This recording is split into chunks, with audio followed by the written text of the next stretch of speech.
കോഴിക്കോട് പന്തീരാങ്കാവിൽ ഇസാഫ് ബാങ്കിനെ കബളിപ്പിച്ച് 40 ലക്ഷം രൂപ കവർന്ന കേസിൽ പോലീസ് അന്വേഷണം ഊർജിതമാക്കി. പന്തീരാങ്കാവ് സ്വദേശി ഷിബിൻ ലാലാണ് പണമടങ്ങിയ ബാഗുമായി കടന്നുകളഞ്ഞത്.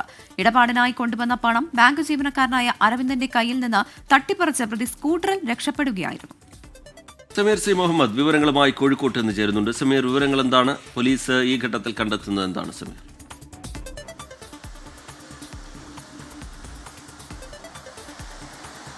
പന്തീരാങ്കാവ് സ്വദേശിയായിട്ടുള്ള പ്രതി ഷിബിൻ ലാലിനായി പോലീസിന്റെ അന്വേഷണം ഊർജിതമാക്കിയിട്ടുണ്ട്. പ്രതിയുടെ ദൃശ്യങ്ങൾ പോലീസ് പുറത്തുവിട്ടിരുന്നു.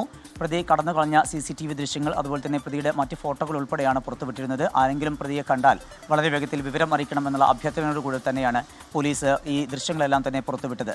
ഇന്നലെ ഉച്ചയ്ക്ക് 1 മണിയോടുകൂടിയാണ് ഇത്തരം ഒരു സംഭവം ഉണ്ടായത്.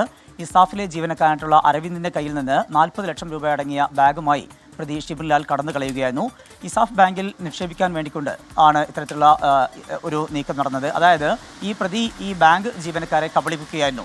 തൊട്ടടുത്തുള്ള ഒരു സ്വകാര്യ ധനകാര്യ സ്ഥാപനമായിട്ടുള്ള അക്ഷയ ഫിനാൻസേഴ്സിൽ 38 ലക്ഷം രൂപയുടെ സ്വർണം പണയം വെച്ചിട്ടുണ്ട് എന്നും അത് 40 ലക്ഷം രൂപയ്ക്ക് ഇസാഫിലേക്ക് മാറ്റിവെക്കാമെന്നും പറഞ്ഞായിരുന്നു ഈ പ്രതി കബളിപ്പിച്ചത്.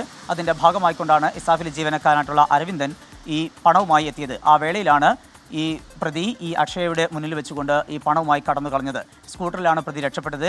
ആ വേളയിൽ പ്രതി ഒരു കറുത്ത ടീഷർട്ടാണ് ഉപയോഗിച്ചിരുന്നത്. അതുപോലെ സ്കൂട്ടറിൻ്റെ ദൃശ്യങ്ങൾ, അതുപോലെ പ്രതിയുടെ മറ്റ് ഫോട്ടോകളെല്ലാം തന്നെ പുറത്തുവിട്ടിട്ടുണ്ട്. നിലവിൽ പ്രതിയെ പിടികൂടാൻ പോലീസിന് കഴിഞ്ഞിട്ടില്ല. അന്വേഷണം ഊർജിതമാക്കിയിട്ടുണ്ട്.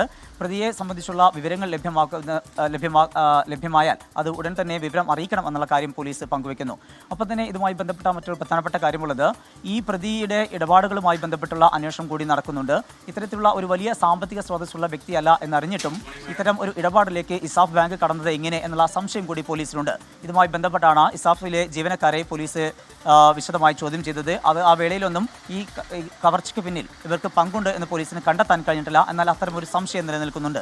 പ്രതിയെ കണ്ടെത്താനുള്ള ഷിബിൻ ലാലിനായുള്ള അന്വേഷണം തുടരുകയാണ് പോലീസിന്റെ ഭാഗത്തുനിന്ന്. ഈ ബാങ്ക് ജീവനക്കാരിലും അന്വേഷണ സംഘത്തിന് ചില സംശയങ്ങളുണ്ട്. അതുകൂടി ദൂരീകരിക്കാനുള്ള ശ്രമം പോലീസിന്റെ ഭാഗത്തുനിന്നുണ്ടാവുന്നുണ്ട്.